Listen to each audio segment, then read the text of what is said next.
It's the most recognizable restaurant in the world, a symbol of convenience, comfort, and American success. For decades, those golden arches stood for something simple: a cheap meal, a quick smile, and a little taste of home, no matter where you were. But now, those arches don't shine quite like they used to. Beneath that golden glow lies a harsh reality. McDonald's is losing millions of customers, and the reason why goes far beyond cold fries and broken ice cream machines. It's a story of greed, change, and betrayal, a cautionary tale about what happens when the empire forgets the people who build it. McDonald's isn't just another fast food joint. It's part of American culture, a place where childhood memories were made between happy meals and birthday parties in plastic playlands. Families on road trips, teenagers on first dates, parents grabbing a quick dinner after a long day. For decades, it wasn't just food, it was ritual. But somewhere along the way, that simple ritual turned into a financial game, one that customers never agreed to play. Let's be honest, there was a time when you could walk into McDonald's with a $10 bill and feed your entire family. The burgers were hot, the fries were crisp, and the milkshakes actually tasted like milkshakes. But that world doesn't exist anymore. Now McDonald's wants you to believe it's still the cheap option, except a Big Mac meal can cost you nearly $20. That's not fast food. That's financial insult disguised as nostalgia. It's no secret that inflation has hit everyone, but McDonald's price hikes are something else entirely. While inflation rose steadily, McDonald's raised prices faster than almost any major competitor. Burgers up, fries up, drinks up, everything but customer satisfaction. 1/3 of Americans now say McDonald's is simply too expensive. Not a little pricey, too expensive, period. When a restaurant built its empire on affordability loses that title, the foundation starts to crumble. For seniors living on fixed incomes, the pain cuts even deeper. The same people who helped McDonald's rise to power, the grandparents who took their kids and grandkids there for decades, now find themselves priced out of the experience. What used to be a simple treat, a cup of coffee, a breakfast sandwich, now feels like a luxury. A small indulgence turned into an economic decision. When retirees have to think twice before buying a hash brown, something's gone horribly wrong. McDonald's noticed the backlash and tried to patch things up with a so-called $5 meal deal. But that move was less about generosity and more about damage control. It was like putting a Band-Aid on a bullet wound. The truth is, the brand's credibility is gone. People feel deceived. They see through the illusion of value and realize the math doesn't add up anymore. And when people stop trusting your brand, they don't just stop buying your food, they start questioning your soul. Nearly 70% of Americans are eating at home more often now. And it's not just about saving money. It's about control over ingredients, over taste, over value. People are rediscovering something McDonald's forgot how to deliver: satisfaction. The restaurant that once embodied convenience is now losing the convenience battle to kitchen tables across the country. When fast food loses to frozen dinners and stovetop meals, that's not a trend, that's a wake-up call. And here's the part McDonald's doesn't want to talk about. It's not just the prices, it's the portions. Remember when your fries used to overflow from the container? When a Big Mac looked like the pictures on the wall, instead of a deflated sandwich with lettuce hanging out like sad confetti? Those days are gone. Customers are paying more and getting less. Shrinking portions have quietly become the new business model. People aren't stupid. They notice when their burger looks thinner, when their fries feel lighter, when their meal doesn't fill them up like it used to. It's called shrinkflation, where companies give you less product but keep the same price, or worse, charge you more. It's an insult dressed as innovation. McDonald's could at least be honest about it, but instead, they hope you won't notice. Spoiler alert, people noticed. And the insult doesn't stop there. The quality has slipped too. Customers report more cold food, soggy fries, and sloppy assembly than ever before. Some say their Big Macs arrive lukewarm, others find their nuggets stale, and the fries, McDonald's signature pride, too often taste like disappointment. When you're paying premium prices for bargain bin execution, you don't just lose your appetite, you lose your loyalty. The irony? McDonald's invented the idea of consistency. You could travel anywhere in the world and know exactly what your meal would taste like. That reliability was their superpower. But now, that promise has vanished. Some meals come out perfect. Others feel like they were put together in the dark by someone wearing oven mitts. The once legendary value meal is now a gamble, and the house always wins. That inconsistency has done something even worse than hurting profits. It's broken trust. People have emotional connections to food,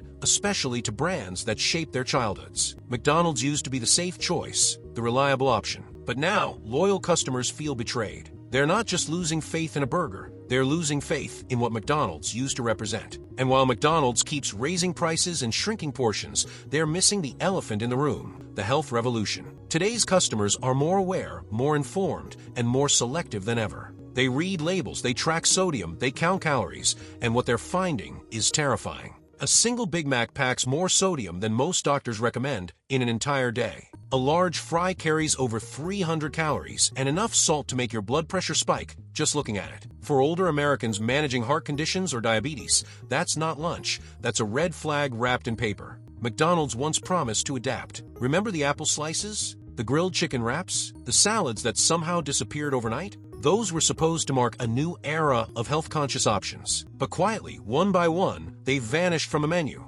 replaced by the same greasy comfort food that keeps doctors in business. It's as if McDonald's is allergic to progress. Meanwhile, people discovered something shocking. Cooking at home isn't just cheaper. It's healthier, it's fresher, and it tastes better. When nearly 7 out of 10 Americans say they're dining in more often, it's not just because of budgets, it's because McDonald's lost the argument on both price and quality. But let's dig deeper, because there's something even more devastating happening inside those golden arches. The fast in fast food isn't so fast anymore. Long waits in drive-through lines have become the new normal. What used to be a 2-minute experience now feels like waiting for a flight. 20-minute waits for a Big Mac combo? That's not convenience, that's comedy. Customers have begun joking online that McDonald's should start charging rent for how long people sit in their drive-thrus. Walk into a McDonald's today, and you're greeted not by friendly faces, but by machines. Touch screens, digital kiosks that ask if you want to upgrade before you've even ordered. It's sterile, robotic, and joyless, the opposite of what the brand once stood for. And for older customers, it's not innovation, it's alienation. Sure, these machines never call in sick, but they also never say hello. They don't smile. They don't remember your order. They don't care. McDonald's wanted efficiency.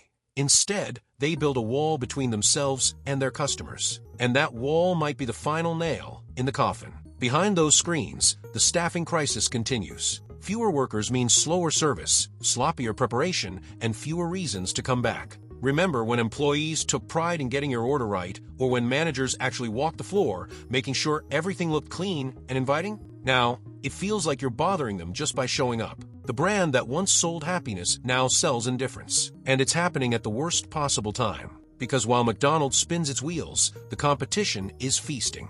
Wendy's is out there rolling $4 combo deals that make McDonald's look like scam. Culver's is expanding with quality, so good people drive past 3 McDonald's to get there. In-N-Out remains a West Coast religion. Starbucks and Dunkin' crush McCafe in the coffee wars. Even mom-and-pop diners are making a comeback, wooing locals with genuine service and homemade flavor. 2 things McDonald's forgot how to do. And let's not forget food trucks, the very symbol of innovation, serving gourmet burgers and tacos right outside McDonald's doors. They're small, they're agile, and they're hungry. Everything McDonald's used to be. It's poetic justice. The empire that once crushed small businesses now finds itself under siege by the very spirit of entrepreneurship it buried decades ago. Innovation thrives when you're hungry for customers. But McDonald's, they've been too full for too long. And yet the competition problem runs even deeper than better food or faster service. It's about culture. McDonald's still thinks the battle is about burgers, but it's really about belonging. Younger generations don't just want food. They want an experience. They want meals that reflect who they are. Customizable, photogenic, ethical, and different. They want oat milk cheese, avocado oil fries, plant-based patties, and menu items that change with the season. They want to feel like their meal means something.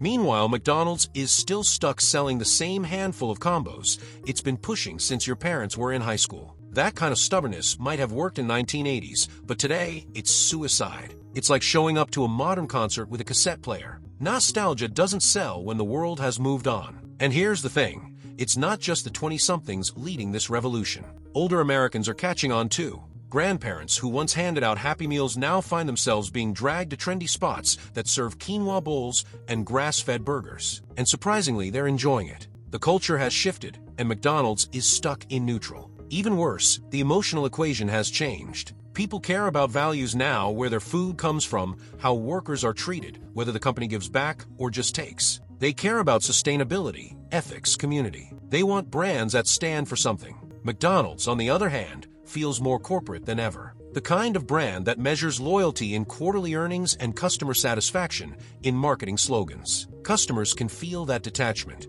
They can feel that the company doesn't see them, just their wallets. It's ironic, really. McDonald's was built on the promise of accessibility, a meal for everyone, everywhere. But now it's become a mirror of corporate America's worst habits: greed, detachment, and the illusion of choice. Even McDonald's advertising feels different now. Glossier, emptier, desperate to remind you of the good old days. But nostalgia only works when the present feels worth returning to. These days, people see those ads and think, yeah, I remember when it used to be that good. That's the tragedy of McDonald's downfall. It's not just losing customers, it's losing meaning. Once upon a time, McDonald's represented something deeply American: simplicity, affordability, consistency. But as it chased higher margins and Wall Street applause, it forgot the people it was supposed to serve. Look closer at the numbers. Global sales have dipped. Stock growth has stalled. Traffic in U.S. locations continues to slide, especially among middle-income families, the group that once defined the brand's success. And while the company still rakes in billions, the warning signs are flashing bright red. You can't build long-term loyalty on short-term profits. The sad part, McDonald's could have seen this coming.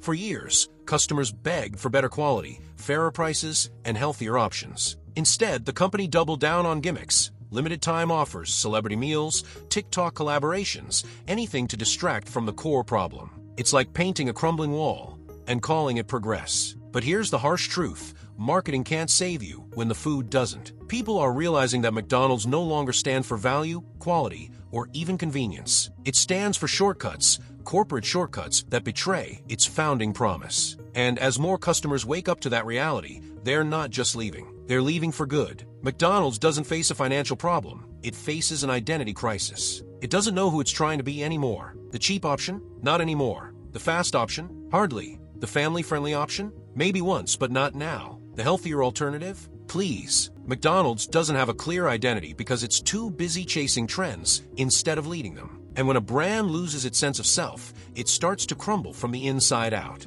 In the end, this isn't just a story about a restaurant chain. It's about an empire forgetting its roots. It's about what happens when a company becomes so obsessed with growth that it forgets the people who made that growth possible. For decades, McDonald's was the taste of childhood, the smell of fries that signaled comfort, the golden glow of simplicity. But the world grew up, and McDonald's didn't. Today, the arches still shine, but the light feels artificial. The prices are higher, the portion smaller, the service colder, and the loyalty weaker. Customers haven't just walked away because of the cost. They've walked away because of the feeling, the loss of something deeper than food. In the end, McDonald's didn't just lose customers. It lost the trust of a nation. You think you know McDonald's, but the truth is, the brand that once fed the world is now starving for relevance. And unless it remembers who it used to be, those golden arches may soon stand not as a symbol of success, but as a monument to what happens when a company forgets its purpose. Thanks for watching Financial Focus, where we follow the money and uncover the truth behind it.